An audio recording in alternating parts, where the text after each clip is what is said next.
Tony Andino. I'm the Assistant Director of the Oceanside Library. Our Director, Chris Mara, is over here on the side. We have a couple of our board members are in the back. I saw Pat Roth and Janet Pearsall is here. So we want to thank everybody for coming out for this library program. I want to go through the agenda basically, guys, and I'm going to talk a little bit about some of the things that we are doing at the library and that we can do for the nonprofits and organizations in town.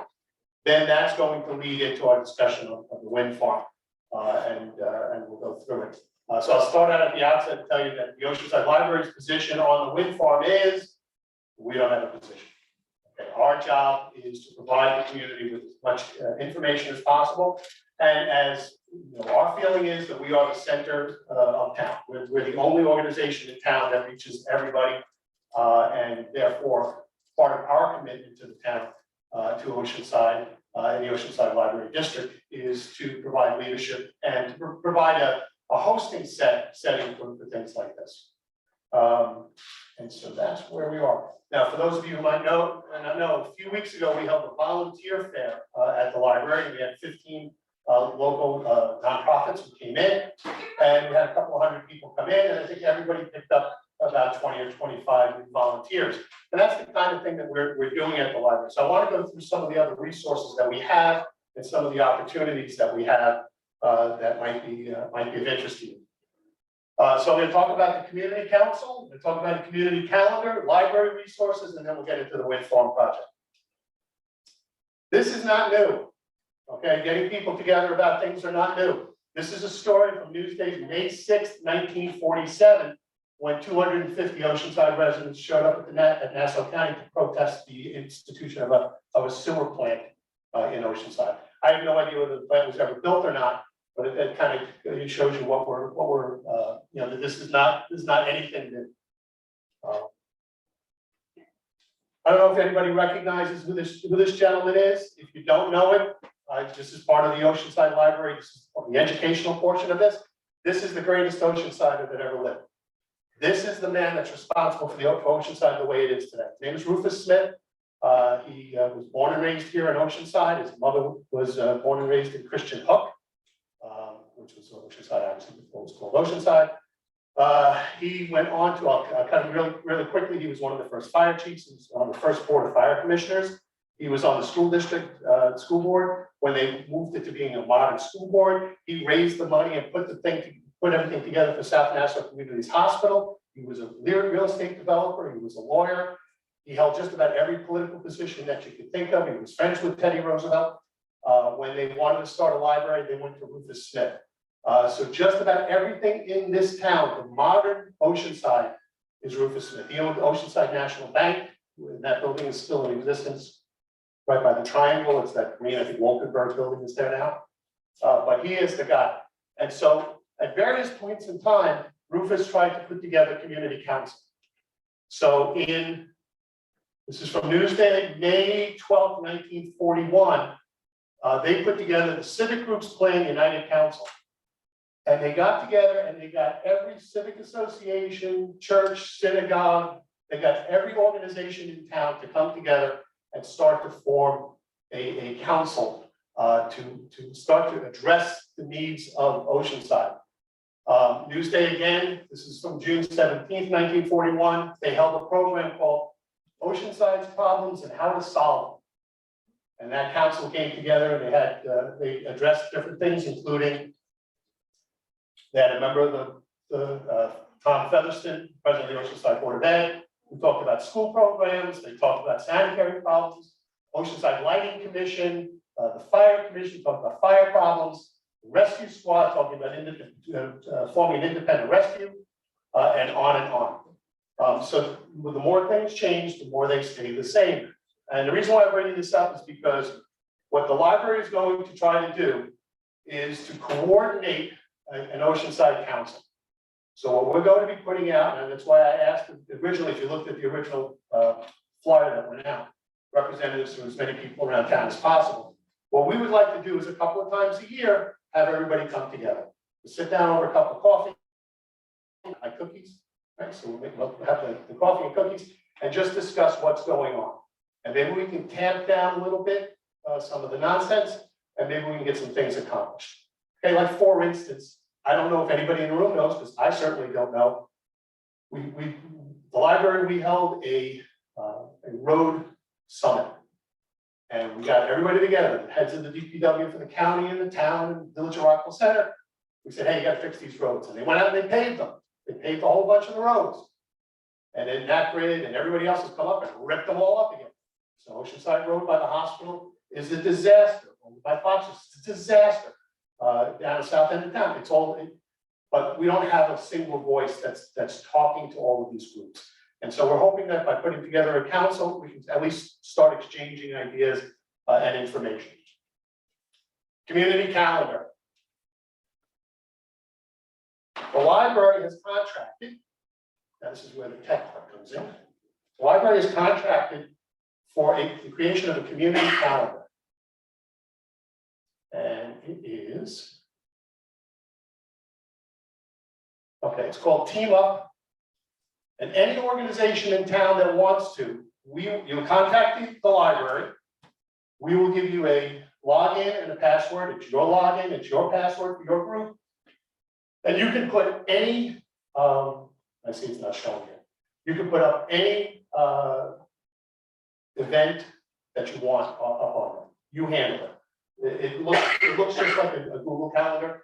You can put up links to flyers, links to signups, fundraising. Anything that you want to put up, we'll let you put up, okay? And the more organizations that do it, I think the more people will use it. The library has an email list of about 10,000. We will include the link to the calendar in every one of those emails that go out weekly. We'll include it on our website. And then we would ask every constituent group to share it as well. So this way we have some information as to what's going on in town in in one single place. I don't know why that didn't show.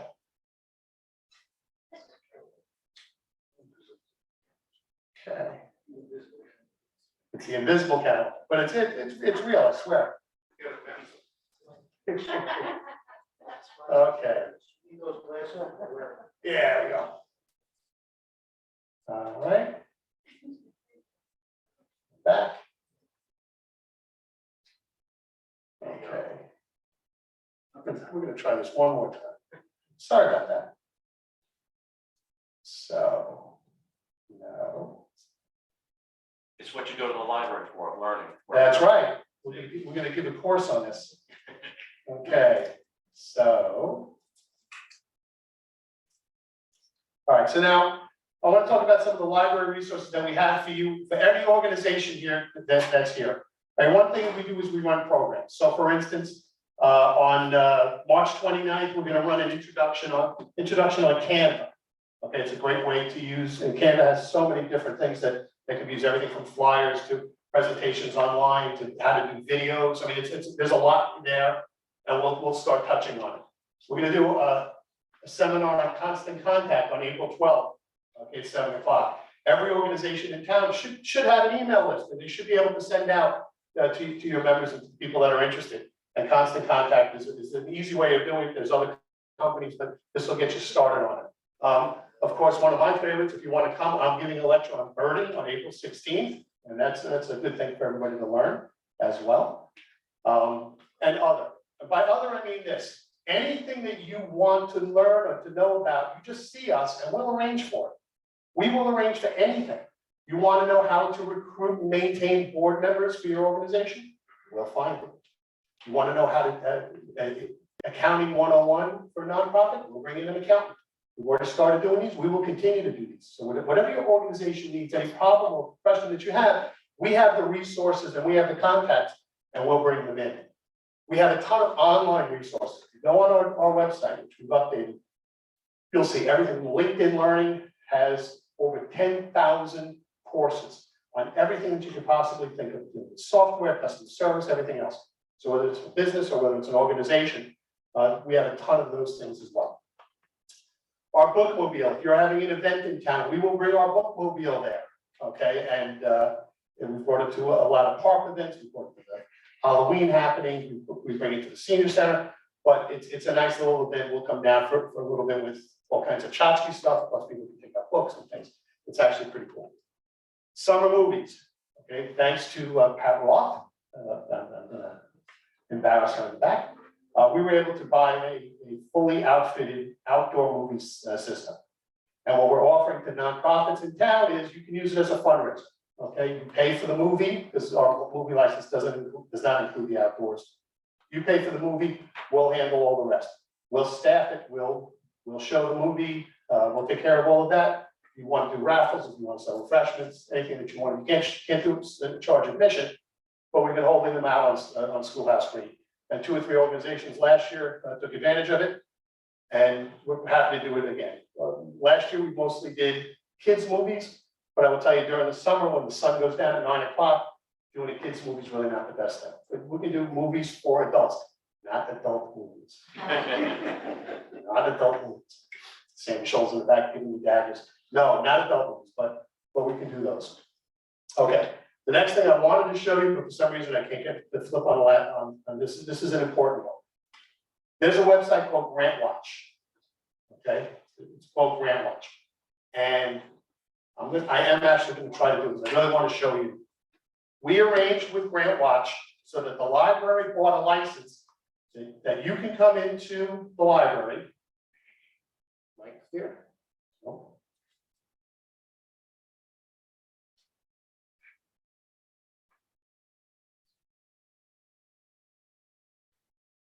Nope. I don't know why this is not working. In any event, you'll be able to come in and you'll be able to search for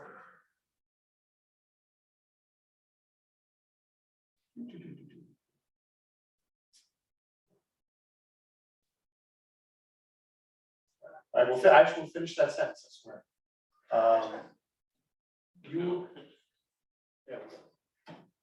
You'll be able to search for grants throughout, and it breaks it down into categories.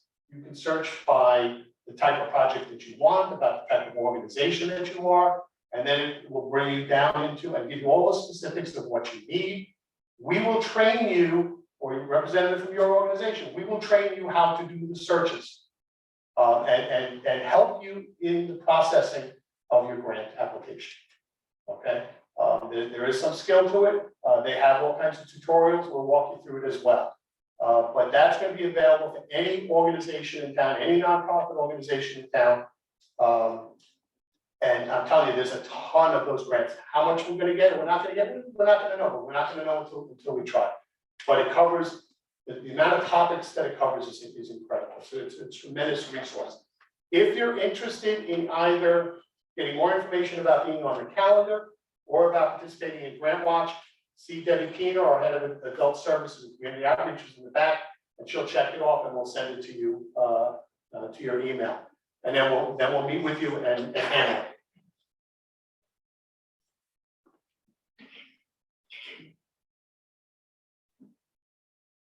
Okay, so the next thing we're going to do is we're going to talk about the wind farm.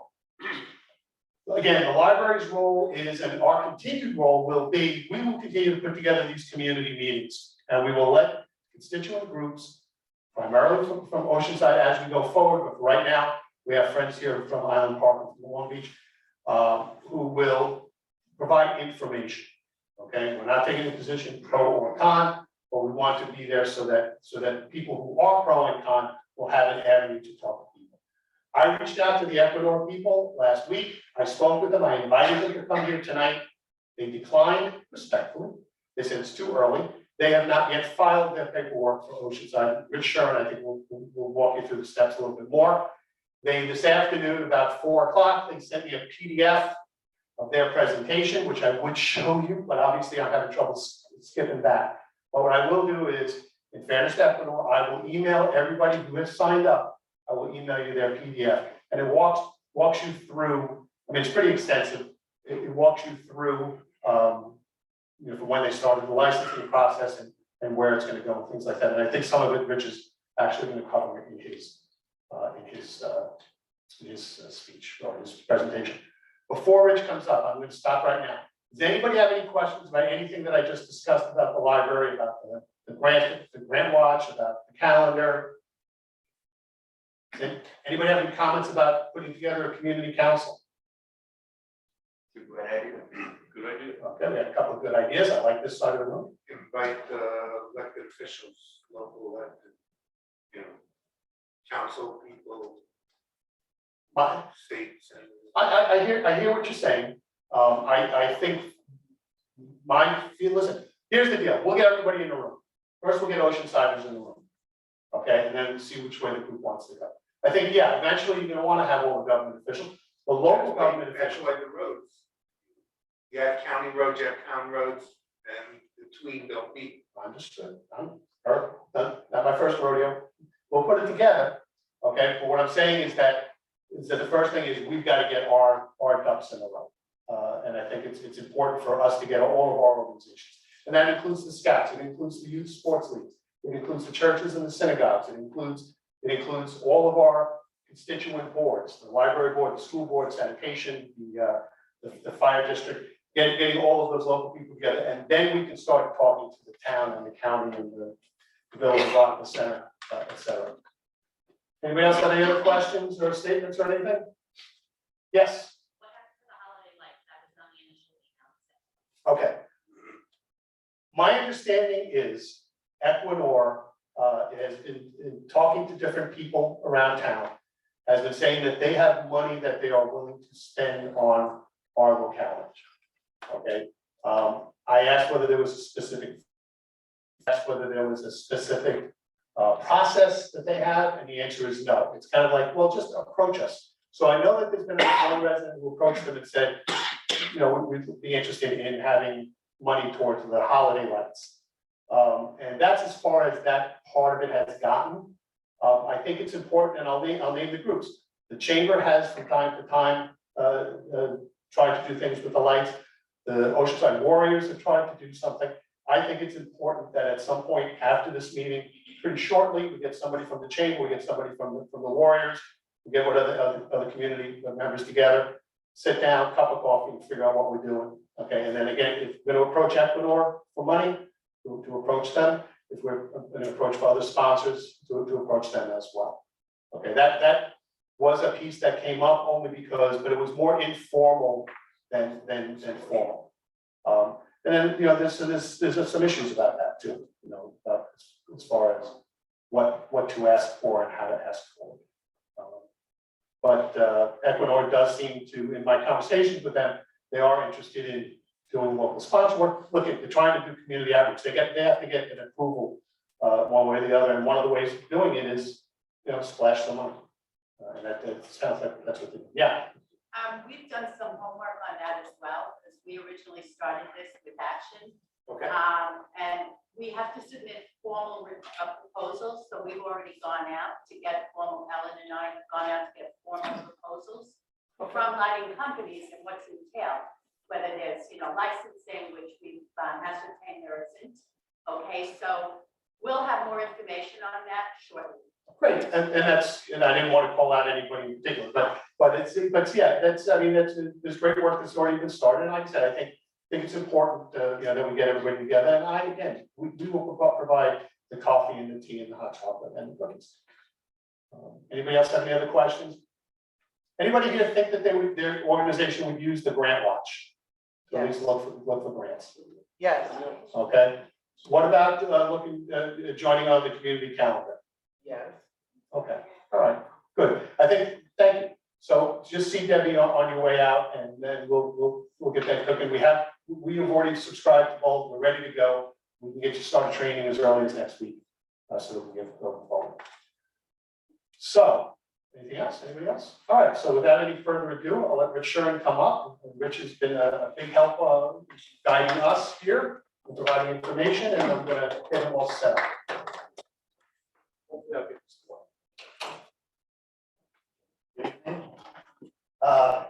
First off, I really want to thank Tony for inviting us. And hearing what's going on in the library is quite frankly amazing.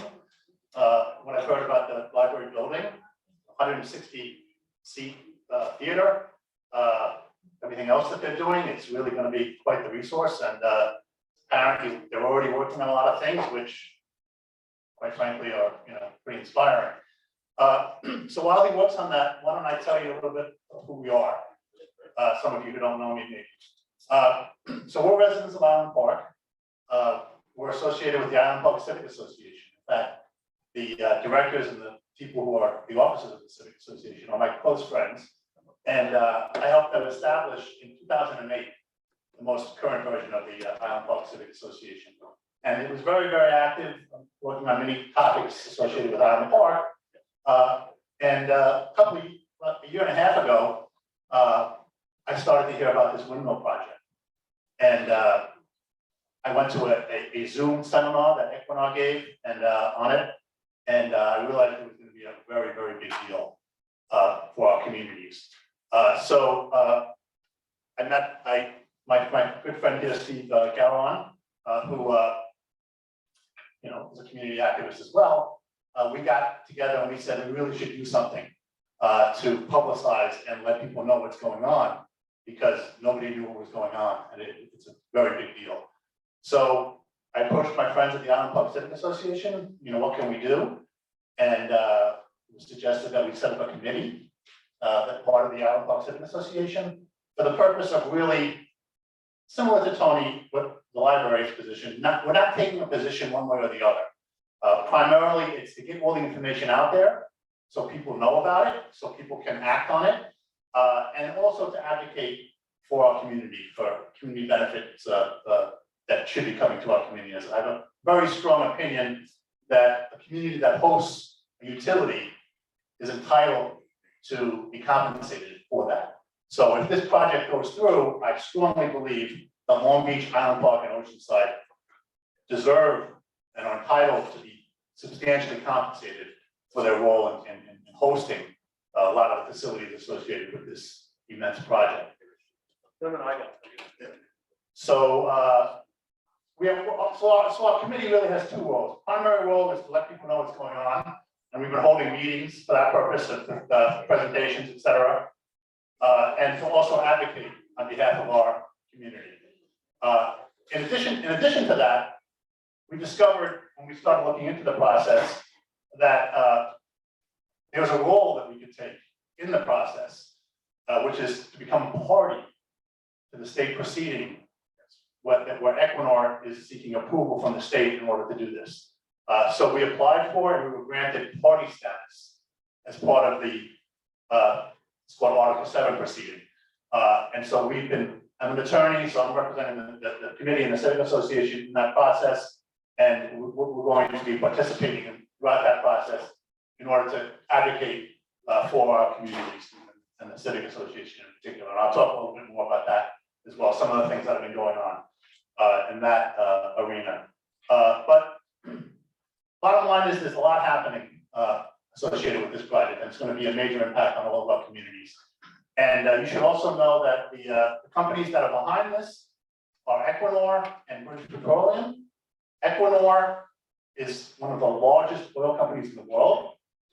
It used to be the state-owned oil company of Norway. It's now, Norway owns a substantial portion of it, but it's publicly traded. It's a multi-billion-dollar oil company, primarily involved in the exploration and production of oil, one of the major players. And similarly, British Petroleum is a huge oil company, and they're transitioning into wind power. So these are the players behind our particular project, and they have lots of money, and they have lots of resources, and that they're putting towards this project, and that they've already invested into this project. And the least they can do is make sure that we're safe and that we're fairly compensated for what they're going to do to us. So hopefully they'll be able to get this up.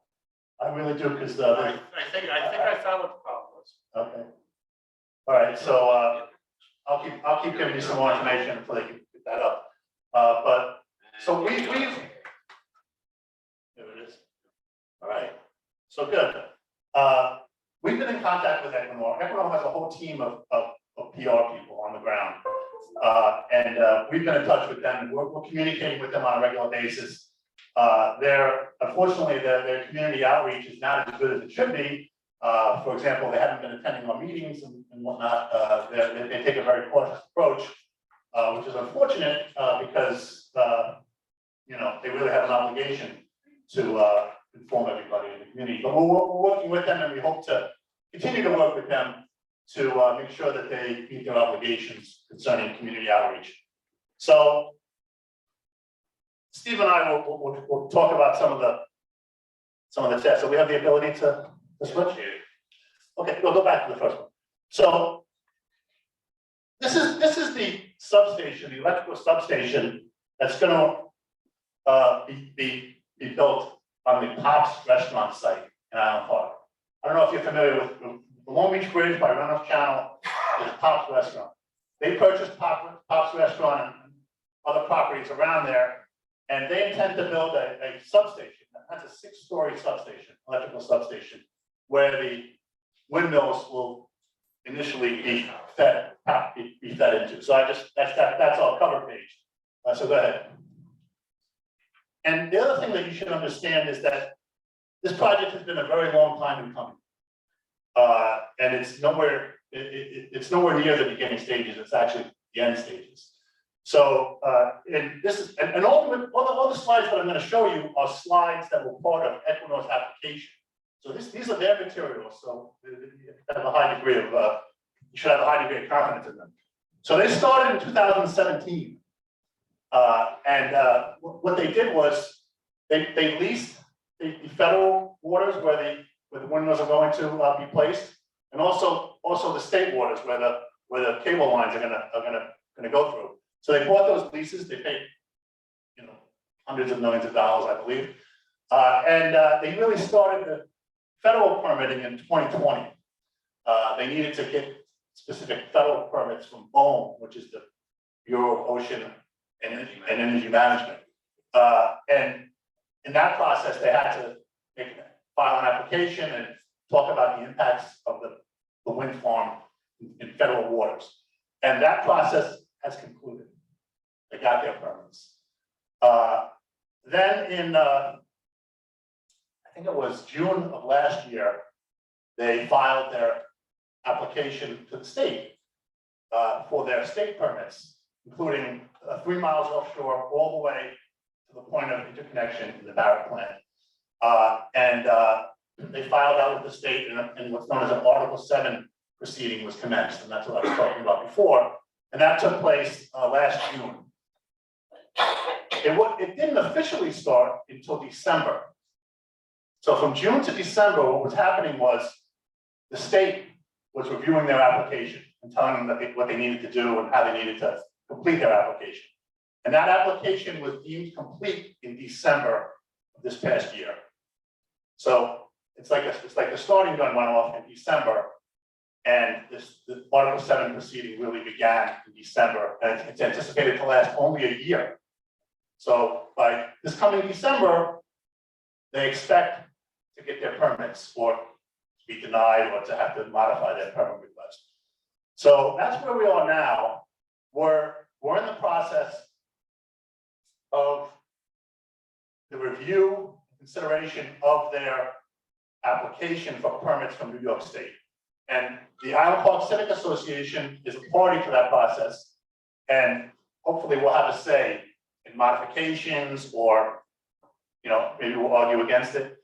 And there's various other parties. All of the municipalities are parties, the City of Long Beach, the Village of Island Park, the Town of Hempstead, Nassau County, et cetera. They're all participating in that, as well as landowners that are particularly affected, Costco, other entities, individuals. So that's where we are. So we're very far along the timeline. So go ahead. All right, so this will give you an idea of what we're talking about. This is just their project, all right? We're talking about the Empire 2 wind farm, right? And Empire 1 and Empire 2 are them. It's 147, is that right, Steve? 147 separate wind turbines, each turbine the size of the Empire State Building, okay? 951 feet tall, 147 Empire State Buildings offshore, right? So keep that in mind. There's also a offshore substation. I don't know if anybody was fishermen and associated with calls like Ambrose light tower. It's as large as that. There's 2 of them, 2 offshore substations where the energy generated from the wind turbines will go into, and then from there, it will proceed. They also lease federal land or ocean and beacon wind over there, which is off of Rhode Island as well. Interestingly, that project is, they're gonna take it all the way through the Long Island Sound into Astoria, Queens. And that's a similar sized project, huge number of massive windmills. So go ahead, if you can. All right, and they're not alone, You wanna? Sure. How far offshore are Yeah, approximately 15 miles offshore, 9 to 15 miles. That's right. Yeah. Yeah, I mean, approximately 9 to 15 miles, and that's just, you know, it's a lot of material. I've been at it for a long time, but I'm gonna get a few things wrong, but, so please bear with me. So the point I wanna make here is that this project is not alone.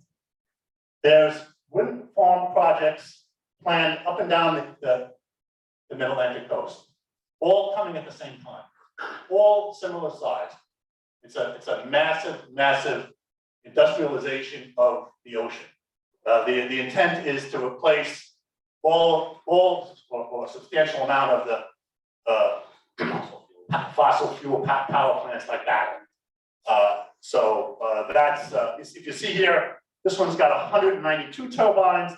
Hudson South is anticipated to get 989 turbines.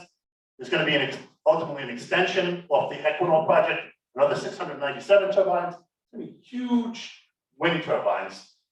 Each one each turbine the size of the Empire State Building. Massive projects. Okay. All right. So the point here, this is part of their application. Okay. So you might ask yourself, well, what's it going to look like from shore? Right. Equinor will tell you, well, you can hardly see it. Okay. This is part of their application. This is from the Norman J. Levy Park in Merrick. Okay. And this is their rendering of what it could possibly look like. So if you get up close, you can see it. But if you, is there a way to, I don't know. I'd really like to zoom on it. If you can see, if you can zoom on it, it's really startling. Okay.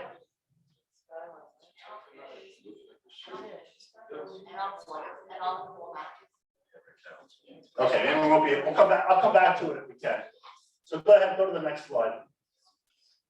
All right, now in order to complete this project, they've purchased various private properties in the area. This is just to show you how much they've already invested into this project with respect to real estate. So the first two properties are what's known as the Leota site in Oceanside. They purchased those for approximately $30 million in total. The Pops Restaurant site, they purchased for $14 million. The marina next to it, another $5 million. The car parts dump, also known as Jim's Junkyard, if you go back that far, they purchased for approximately $10 million. The storage facility, $70 million. So they've already purchased $65 million worth of real estate in our area in order to place their facilities, in addition to the barrel plant, which already exists. So that's just an idea of the investment that has already been made in this area. So I'll take a question. Do you know what size properties are gonna be in Oceanside? It's gonna be another 6-story building like in? Yeah, I'll get to that in a second. Yeah, we do have an idea of that. Yeah. Is any of this made by US companies or is everything else, sold from Norway and everywhere else? Any US companies? Yeah, well, benefiting to be honest, from they're establishing a huge headquarters in Brooklyn by Sunset Park, which is where they will manage and it'll be their headquarters. There'll be many people working there, my understanding.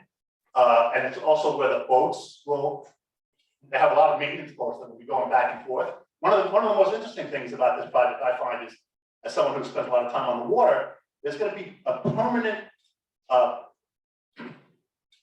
boat ship that holds 24 workers. That's permanently, will be permanently stationed within the wind farm, and they'll be working 2 weeks on, 2 weeks off. So they'll be living there, and they'll be going back and forth on Brooklyn. So, and then there's also somewhere in Albany where they have a fabrication site where they'll be fabricating the windmills and bringing them down the Hudson River. So there will be a lot of, I believe, work associated with this project that will benefit, US workers. The unions are very behind this. But, lots of, they don't make windmills like this in the United States yet. It's an industry that doesn't yet exist. So they admit that they will be using a lot of materials sourced from European sources. Okay, so this is the route that the project is calling for. It's going to land on Riverside Beach in Oceanside, in Long Beach. Okay, so the way it works is, as I said, there's offshore substation, and there's 3 separate electrical cable lines that will be buried approximately 8 feet under the ocean bed until it reaches a few hundred yards offshore, and then they do a deep dive. And it's going to go like 60 to 80 feet under the boardwalk, and then up to the surface, right on Riverside Boulevard, in Long Beach.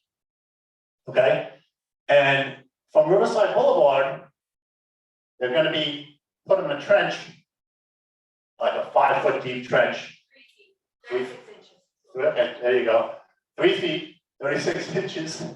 I'm focusing on a lot of legal stuff now, not on the technical stuff. Sure, thank you. So 3 feet, 3.5 feet trench, down Broadway, up Lincoln Boulevard, across Harrison Avenue, Harrison Street, to basically under the Long Beach Bridge, and then under Reynolds Channel to the substation that's to be placed at the Pops Restaurant Center.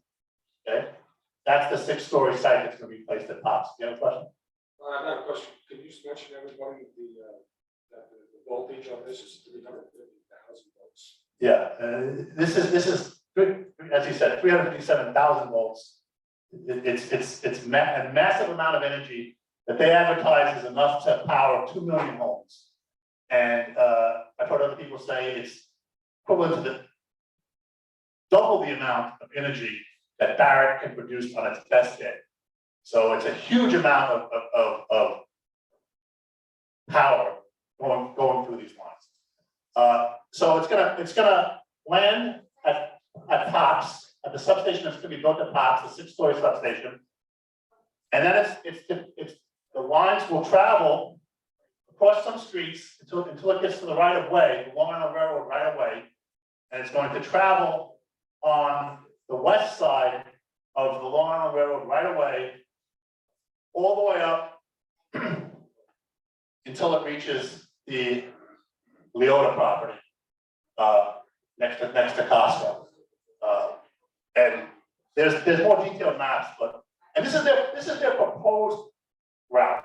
There's a couple of alternatives in their application, but they all still go through Long Beach and essentially Pops Plant. You have a question? I just want to know with the voltage, that's help for people living near the Well, substation. We're here. We also want to know about that too. We've asked lots of questions.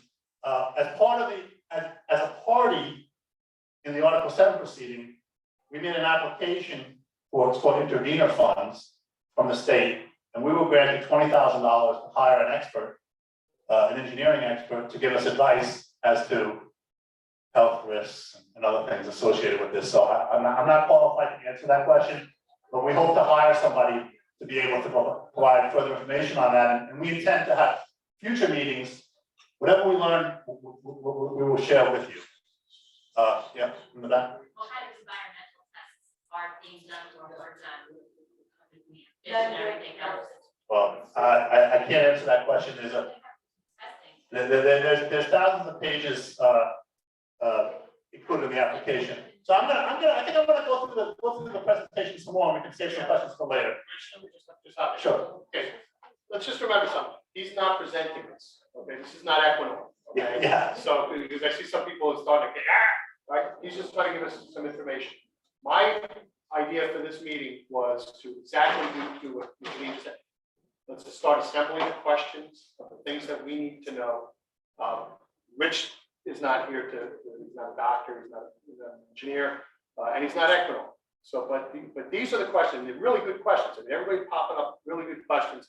We'll start assembling those questions and see what Equinor has to say, and then, yeah, Alan Park as an expert, Rich is going to talk about whether Oceanside can also put together one, and then we can start to try to get those answers. That's really what this is for. This is to start putting it in.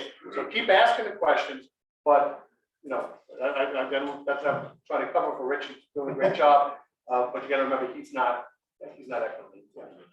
Tony, do we have anyone who does what Mr. doing? My understanding, and I think Rich is going to cover it, they have not yet applied here in Oceanside, right? Their application to this Article 7 has gone through Long Beach and Park. It's coming to Oceanside, which is why we're here today, so that we can start talking about when they do, getting a group that may want to come forward and take that position. Okay, so we are here trying to get ahead of the curve as much as we can for what it's going to impact. But they Okay, yeah, are purchasing the property, and should that be indication that they are coming? Yes, Yes, but until they Purchase land. But until they file something, we don't know for certain. Rich just said, the last thing he said before we got interrupted was that there's a number of different paths. So, yeah, they're coming to Oceanside, okay, but the mechanism for being able to now start to get further information is now just washing onto Offshore. let me give you some more background on that. Yeah, it's about to involve Oceanside, because what happened is, without getting into too much detail, Equinor and LIPA are having a little bit of a disagreement as to who should be responsible for the extension into Oceanside. Whether it should be part of this Equinor's application, or whether LIPA should start their own new application.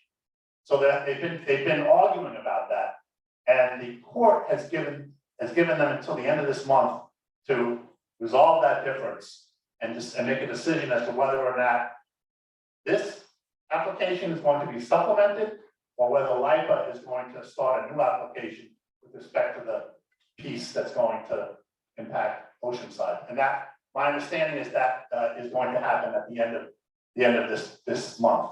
So there will be more information relating to Oceanside. They obviously have to involve Oceanside because they have to connect it to the power grid through Barrett. Sure. I just have to say that piece of property, the Iowa property, was the first one purchased. Yeah. Right, just to be clear. Yeah. So that was purchased several years ago, Yeah. as a matter of fact. So I'm trying to understand how did Island Park and Long Beach jump in front of Oceanside when there's no way they could tie into the grid without coming to Oceanside? Well, nobody jumped in front of anybody. I mean, we're all in the same boat. It's horrible. I'm not blaming them. I'm just trying to understand why Oceanside ended up at the back of the bus. I understand LIPA, but just give me some explanation, because you're a lawyer, so I just wanted to know exactly why we don't have representation from Oceanside, when would we, or how? Well, first, well, let me say this: the town of Hempstead and Nassau County are parties to the proceeding. I can't explain to you why they haven't had a community meeting or something to advise you of what's going on. We've had 3 community meetings, the Civic Association. This is a private. This is run by 2 guys who have full-time jobs. It's not a job. We've tried to bring the information out. We've invited everybody to come to our meeting. So we're doing our best. I don't have an explanation as to why Oceanside hasn't been yet participating, except to say that they haven't been officially added to the application yet, notwithstanding the fact they bought property. Okay, so let me go on. Okay, this will give you a little more insight into, I'm going backwards a little bit, but here's the 3 cables coming onto Long Beach, right? Going down Broadway, up Lincoln, across Harrison to the 6-story electrical substation to be built in Island Park, right there. that's the map, and here it, traveling on the Long Island Railroad right away, the dotted lines are what they refer to as a buffer zone. You know, and here now we get to Oceanside. You see it goes past Oil City. This is the only place where it travels above ground here. There'll be a bridge, above ground bridge there, that takes it to, and this is Costco, I believe, right? That's Costco. So Costco right here. okay, so the application ends there, right? But they still have to get it to the barrack site. That's the last piece that I'm talking about now. And you should also know that I've seen some materials, in order to get the barrack, they're gonna have to go on Lawson. And they call it a loop. I don't particularly understand it, but it's going to involve some major construction on Lawson Boulevard. So you should know. And we'll share that with you whenever we can. So, once again, this is their rendering of the Island Park Pot substation, but go ahead. Okay, so here's their rendering of what the substation in Oceanside might look like. And this is taken from East Rockaway. I mean, maybe you guys can see it. So, and here's it from Island Park, Masson Beach, and you can see it right there. It's going to be a major structure, probably similar, comparable to the structure at top. So you're talking about like a six-story substation at that Leota site. So it's going to be a significant project there. And this is just just shows you where we are. I find it useful because it's a flow chart. I like flow charts. But we're here. We're in the hearing and decision phase. Okay, and how it's working is every 2 weeks there's settlement conferences for the parties to discuss particular pieces of the project, and there's Zoom conferences. So the applicant Equinor decides we're going to talk about the Leota substation this week. And the parties then are supposed to discuss issues that they have with regard to their plans on that particular piece and try to resolve what they can as far as modifications for the plan or let it be known what they can do. And every 2 weeks, there's supposed to be another settlement conference. And then at the end of this process, Equinor's hope is that they can represent to the court that they've met with the parties and they reached agreement on all these changes, all the modifications, et cetera, to their plan, and this is what's left to be decided. So that's the process. It's going to take approximately a year, and that's referred to in the hearing phase. And whatever's left, whatever can't be decided, can't be agreed to, is sort of tried, like a trial. It's an administrative proceeding, but it's still like a trial where the parties can put on evidence for or against the proposal. And ultimately, the administrative law judges who are hearing the case will decide whether or not the permit should be granted.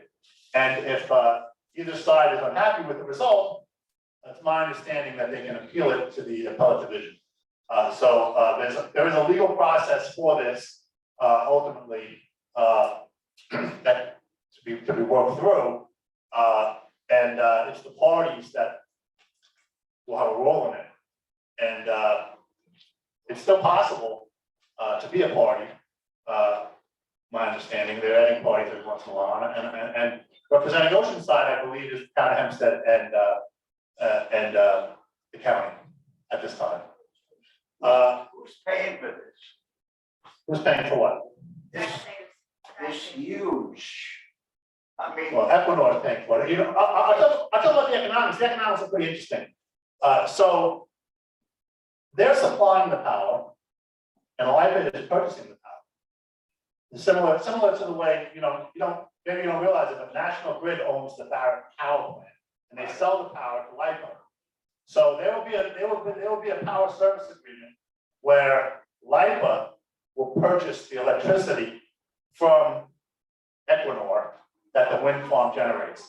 And Equinor itself has they make a representation in their presentation that your bills will only go up, how much? 75 cents a month. Plus the 30% that they're giving them as tax credits. Is that 95 cents Norwegian or American? That is not foreign, I think it's US dollar. Is there anything else? There's no wages in Norway. All right, so the goal of, I just wanted to give a short presentation, give you an overview of what this project is about. There's materials in the back, he has materials for you to go on to the website. It's basically the docket of where the Article 7 proceeding is. And you can take a look at all the materials that are on there, including their application documents, where you can see all the various photographs and figures and all the testimony that they've given. There's lots of stuff in there that we've talked about in other meetings the Island Public Safety Association has given. For example, as part of the process, they're asking for exemptions from village, city, county, town of Hempstead codes, and lots of other things that they're, and the state has the ability to give it to them. That's lots of information. Do you have anything you want to add, Steve? I'm sorry, I monopolized the whole program. It's not usually how it works. Steve usually is better at this, and he has some more technical expertise than me. How do you want to handle this? Yeah. Yeah. All right, so let's thank Rich and Steve for their presentation here. Okay, so now we're gonna open it up. Everybody's gonna get a chance to talk. Okay, I just want to remind everybody, this is not Equinor up here, okay? What we're looking for you to do is to come up and start throwing out some questions that we'll be able to put together kind of a massive kind of a thing. Yeah. How does Oceanside qualify, okay, to be exactly like Island Park? Okay, what is the qualification process? That's what I was gonna ask the attorney. Okay, so how did you guys qualify to be part of this for a period of time that Oceanside is just now getting involved with regard to being part of this process? What gave you that qualification capability, whereas we've not been notified or whatever? And again, I'm not addressing this at you as though you're responsible, just if possibly you could tell us what that process was and what you had to do in order to be qualified to participate as long as you have in this whole scenario. Sure. So I went to one of Equinor's Roman Pony shows, right? And they explained that it was possible for the public to become a party to the proceeding. Not that they wanted anybody to become a party, but so I looked it up, right? And there's an application to fill out where you have to explain who you are and how you're impacted. You have to be qualified. You have to be directly impacted by the project. And on behalf of the Island Park Civic Association, we filed an application to become a party. And we were accepted by the court as to become a party. There's various, so individuals, I believe, in Oceanside, who, for example, reside within the buffer zone that I showed before. If you live there, you can probably become a party yourself as an individual. Other organizations could apply to become a party as well. I should tell you, the time to become a party as of right, meaning automatically become a party, has expired. But but you still can apply to become a party, and it's my understanding that if nobody objects, none of the other parties object, or Equinor doesn't object, then you will become a party, and you can participate in the process, in the exact same way we are. You'll be on a level basis with us. Yeah. So here, this is shocking, right? This is the view blown up from Merritt. It's elevated, It's the, you know, the park, Levy Park where the town dump is also. But, it's just shocking. I'm glad I'm terminally ill. Good night. Was there public hearings for this? Or do we didn't know about it, or? Right, let's take one at a time. Charlie?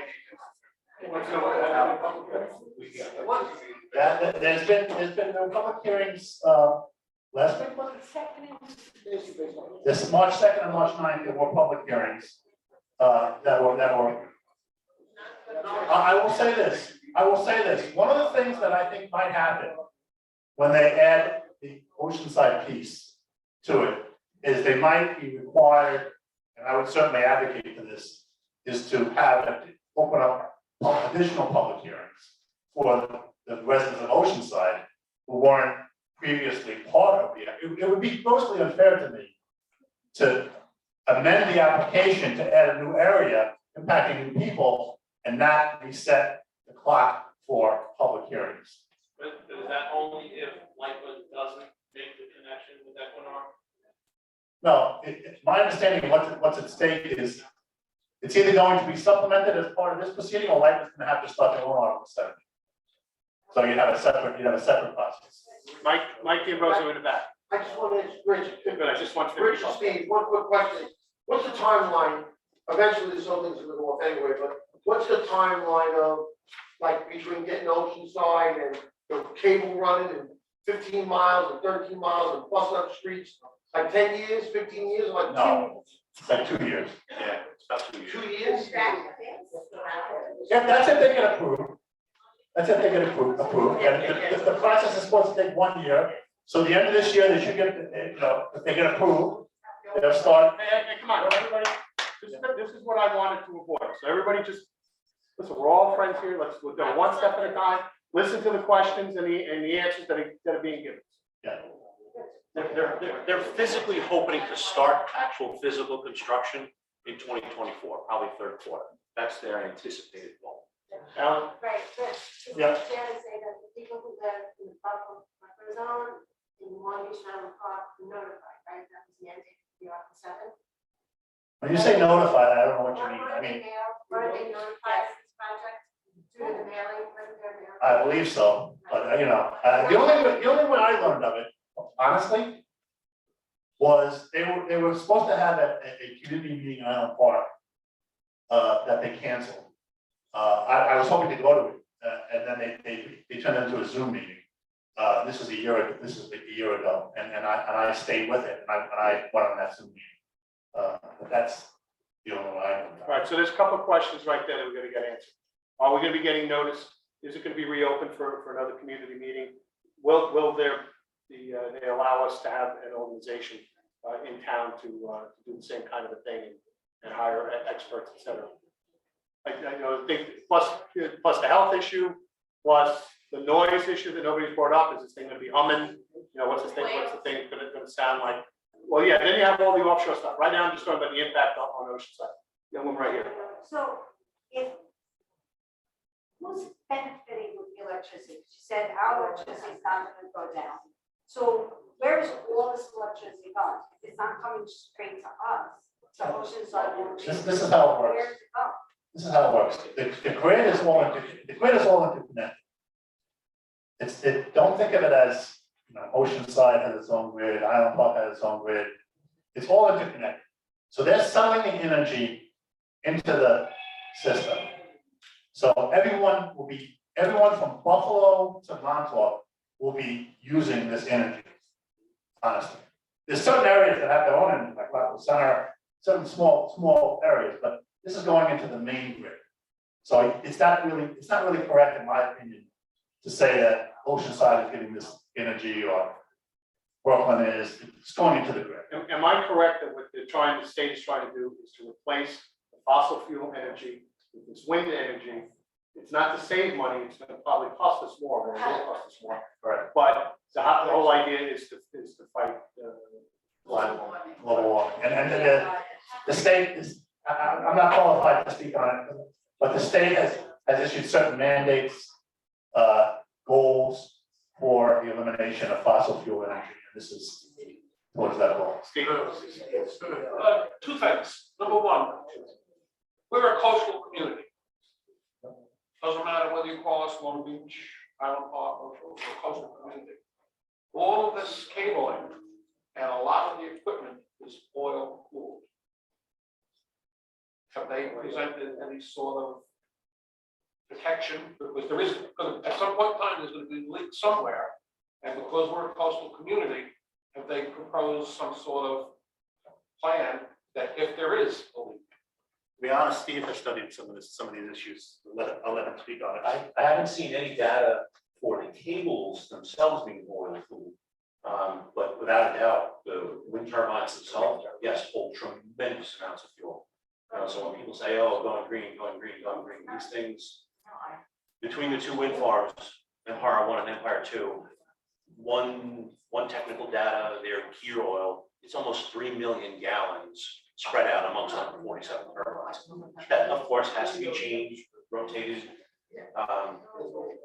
And yes, of course, if you deep dive into their documents, they do have plans for mitigation and spill response, et cetera, because they have to tell the federal government, oh, if we accidentally spill something, how are we going to contain it? How are we going to clean it up? I have a second question. The other question is, the blades on these windmills are in excess of 400 feet long. An eighth of a mile. Each blade is an eighth of a mile. So if you line 8 up, it'd be a mile. The blades do wear out and they have to be replaced and they will occasionally break. What are they going to do with these things that do not decompose and just get ready to get rid of it? That's a great question. I don't know the answer to it. My wife's family comes from the Netherlands. I've been there and I've seen these things piled up along the side of the road. It doesn't look pretty 5 or 10 years into the project. Okay, so there was a young lady earlier that asked where stuff was going to be built. So Equinor, being a Norwegian company, their main supplier of the turbines is a company called Vestas, V-E-S-T-A-S. If you look them up, they're actually an Italian company. Now, where is the country of Italy going to, procure all the parts? I don't know. I haven't been able to get that deep into it, but where would we assume? Right. It's, okay, so again, now we've got some more good questions to ask. This gentleman here. Hi, my name is Tim Kramer. I live in Long Beach and I live on the corner of Broadway and Lincoln. And if you've been paying attention to me, you would remember that my house is on 2 borders of this 350,000 volt power line. So I'm a little biased to this whole thing. I like the pledge, you could all just be full disclosure. A couple of important points that Richard left out. If I'm incorrect in my statement, sure, feel free to correct me. The field that we're talking about is a tiny fraction of the entire project.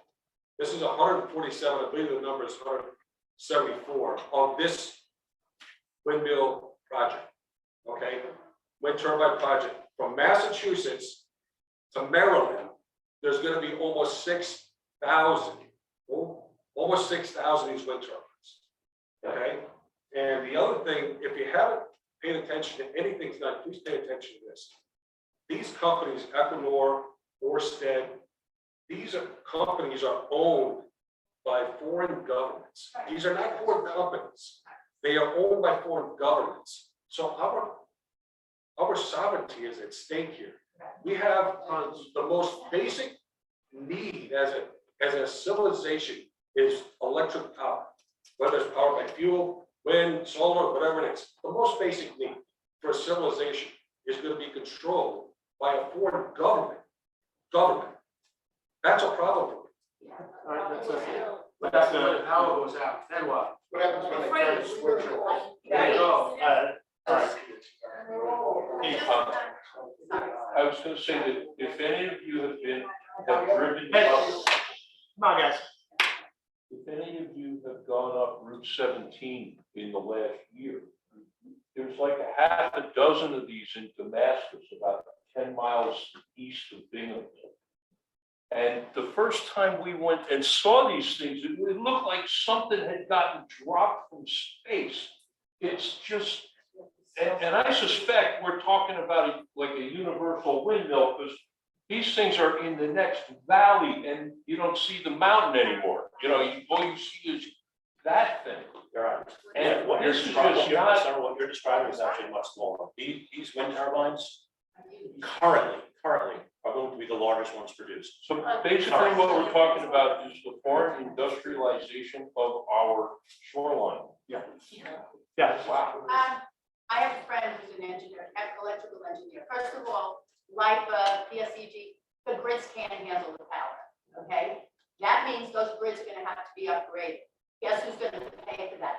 Our electric's not gonna go down. And to your point, once we get full control of our electricity, which is really, it's the center of the life of our country, okay? They control us. Yes. They can shut it down anytime they want. This goes a lot further than just windmills off the coast of Oceanside, off the coast of Long Beach, off the coast. We are being taken over, okay, by foreign governments, and let me not go there, and our country's selling us down the river. They have this- Whatever we have to, whether it's petitioning Tana Hempstead, who represents us, whether it's going to damn Albany and doing, and protesting, you know, like a protest is our First Amendment right, okay? We have to do something, because this is going so far with this governor, she's gonna authorize everything, okay? And that 6-story building is gonna be a variance to go high. We are no longer gonna be a residential area in Oceanside and Island Park, because now once the variance is passed, they're gonna be able to build these 10-story buildings, they want 150 apartments, okay? And we're gonna have no say next to railroads and things. I do know Town of Hempstead, I've gotten some information where they are fighting this, okay? The governor's mandate here to be able to put up these low-income residential. You know, the truth is, the town of Hempstead engages in spot zoning anyway. Right, And the town of Hempstead has a history of granting variances to developers to build anywhere. correct. So to be fair, the local zoning structure in this area has not really been, you know, in my opinion, you know, favorable to residents in suburban communities. So we're adding to our list of questions, we have to talk about what they need to get from the town of Hempstead. Right. And because it's an industrial product, it's already, the Leota property is industrial. There's very few restrictions on what can be done, you know, there. And I will tell you right off the bat, just so that you know, one of the things when you go in front of the Board of Zoning Advantages is they say, what's the worst case scenario? What's the worst thing that can go in, and how does this compare to the worst thing? Okay, and so that, you know, that's always, that's an issue right there. Yes. So shouldn't the residents at this point be going to our town officials and saying, what are you doing? Yeah. Exactly. Well, I would love to do that, but I love all your information, thank you so much, it's been very eye-opening. But, you know, I told the town about a bunch of illegal apartments and I don't get an answer. So how do we, at this point, really show that Oceanside needs to be heard? Well, I think, Because I haven't seen anyone from the town say to me like, this is coming, they want this property, now I knew about it. Let me say something, but the library, from what I've heard, Yes. from what I've seen heard Yes, tonight, they have. they're establishing resources I know. that you can use to organize. And then Tony can speak to that. I mean, the fact, Steve and I realized that as two guys, we really couldn't affect change. So we thought to use our friends at the Civic Association to help us establish this committee, to help us become parties in the Article 7 proceeding, to have meetings. We're having another meeting on March 30th. By the way, we grew out of the library. Too many people were coming to the library. The library said, we can't have you anymore. So we moved across the street to the temple. Is now hosting us for our next meeting on March 30th, 7 o'clock. So it's a larger venue. So get the word out and, you know, invite Equinor, invite town officials, invite environmental groups, everyone we can think of to come and to have our voice be heard. So that's how you do it, honestly. Mom and pop businesses, owners. Yeah. Like they. Chambers of Commerce. Right, Exactly. That is why we're here tonight, is we're getting the ball rolling. Yeah. Hi, I'm Christina Kramer. If you could just listen to my story for 2 or 3 minutes, I just want to tell you how I got here.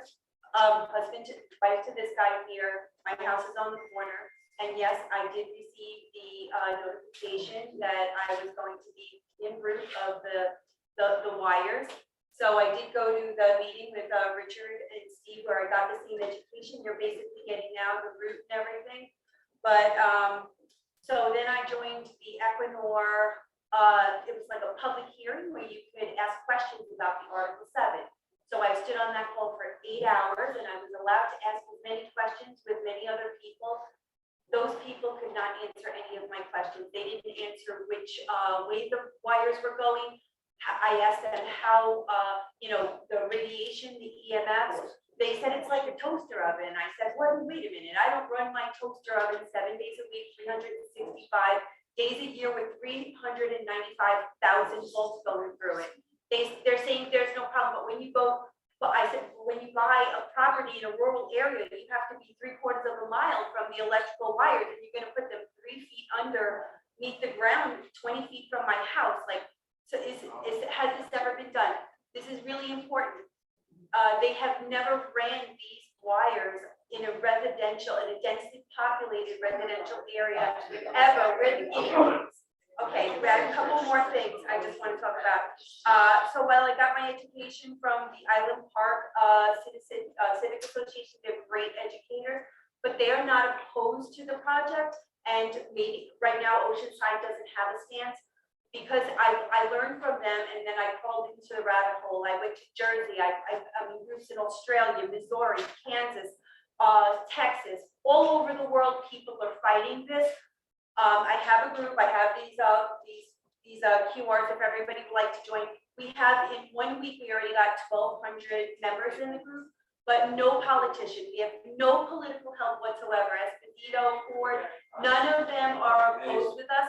New Jersey, Vandrews is opposed to it with all the congressmen in New Jersey, but nobody in New York is opposed to it. And the only way that we can stand up for ourselves is if we get over 25,000 in our group. And our group is Long Beach and South Shore residents.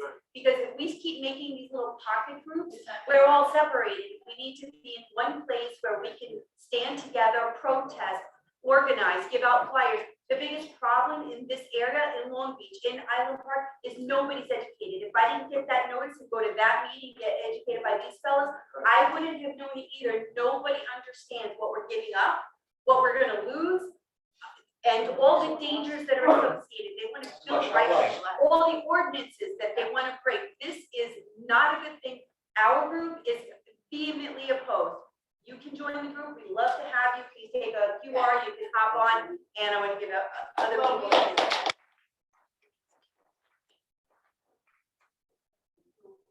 Very, very, very educated on this as well. Okay, so, you've All right. been following. No amount of money is worth the whales, the ocean, and our ecosystem. All right. Yes, sir. Yeah, how you doing? My name is Arthur Schnee, I'm from Massapequa. I came here today because I'm opposed to the wind turbines going off our oceans. I thank you, first of all, Tony, for setting this up so that we can voice our opinion and say how we feel. Also, the library being full of knowledge, that's what people need to be. Everyone needs to be educated. I want to thank these guys up here for educating us on all the negatives, because at first I thought it was all positives, but you point out a lot of negative stuff to us with Equinor's slideshow and all the things that we should be looking at. So that's really helpful. Thank you. I'm in contact with a friend of mine. His name's John Gross. He is with the Alliance. I got to find out. It's on the website, but he has an alliance of wind farm, and he fought actually Cape Wind and won over there and stopped them from building it. And he has a lot of good stuff, and we're going to put it on Christine on the website of all the things that we need to talk about, the points that we need to stop this with. And I have something from him just real quick from his letter that he just put out. He says, the developers promote the positives. but who provides through information on the potential negatives? Local town and county representatives are not technically qualified to do that, so they don't. State agencies, health departments have comprehensive to educate the public about their scientific documented adverse health consequences on onshore wind turbines, but for political reasons, they do not. The same applies to the federal agencies. This is a vacuum, okay, and they're not coming out with this. All right, thank you. Just one more thing, real quick. One is offshore wind economics, the impacts, potentially to include much higher rates to taxpayers. We're going to be paying for this 30%, okay? So there's a lot of money that's coming out of our pockets. That's why they're able to buy those properties with huge amounts of money, because we're paying for it, okay? And also, electric right now, most people don't know, is 63 cents a kilowatt. Only 13 cents of that is actual electric. The rest is LIPA, PSEG. What I'm saying to you is that all of this selling of garbage about electric being better for the environment, okay? I drive an electric car because I was curious 3 years ago. I'll never do another one. Why? It costs me more to fill that car up with electric 2 times to go maybe 400 miles than it is to fill my husband's Denali, okay, to go 500 miles with gas. So people really are not aware of all of this. This is all me. It's all garbage that they're trying to brainwash us to think it's for our benefit. So you know what? I'm not going to thank you so much. Thank you. Yeah. Can I continue? I wasn't done. There's a lot. Sorry. That's okay. So also, wind change and impacts. These are not clean energy. We need turbines, gas-powered turbines to run these, okay, when there's not enough wind. What about all the boats and vehicles that have to be? So, sir, you have a lot of knowledge. Our goal is to educate people who don't have knowledge, so I understand Well, what that's you're what I'm saying. trying to do. And go to our website, I'll post this up there for you guys. Thank you. I am going to cut you off here. This is an Oceanside meeting, and I love the fact that you came down here. But that's what I said at the beginning. Right now, we're getting questions. I let everybody here, talking, and that's fine. We gotta move on. Janine? What state agency does this fall under? Is it NYSERDA that's managing the whole process? No, that's the New York Department of Public Service. And like UPS is managing. NYSERDA has already completed their process. Any other questions? Anyone else want to say anything? All right, so I think the next step is, I will be sending home, well, I'll talk to you about when we can send your presentation. Sure, you can share that. So presentation. everybody that showed up here today, we have your email address. I will send you the material that we saw here tonight. My PowerPoint, their PowerPoint, PDF that Equinor sent. We'll also send the information about this gentleman's group. So this way you have the information and you guys can go find it. This is. Tony, can I say something before we end? We videoed this tonight. It's gonna go up on the. They've only been. If anybody out in the audience, don't worry about it. I think they've just been pointing it at us. But we're putting it up on our YouTube, and we will share that out. Can I say something, Tony? I want to throw in a disclaimer. The materials that we've shown you, Equinor tells us are renderings. And in many cases, they're what Equinor says are worst case scenarios. And that, for example, the drawing of the substation, they've indicated to us is what they've represented to the state as a worst case scenario.